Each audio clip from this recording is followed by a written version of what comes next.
tungod sa imong kamatukuran. Nganong muingon man ang mga pagano, hain man ang ilang Diyos.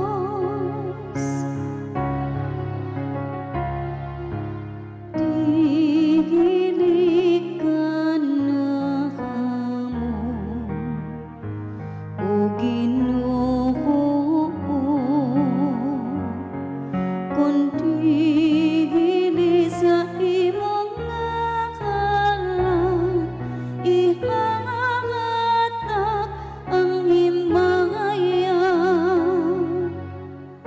Ang atong Dios anaa sa langit, bisan unsay iyang gusto iyang buhaton.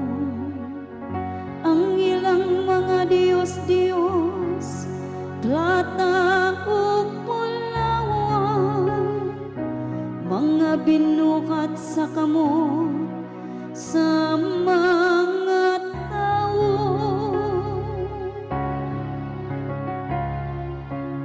Dili ka na kamo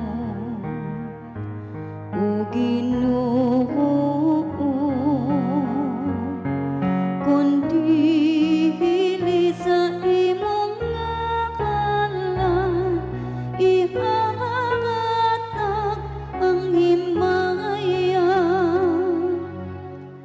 Panalanginan unta kamo sa Ginoo, nga nagbuhat sa langit ug sa yuta.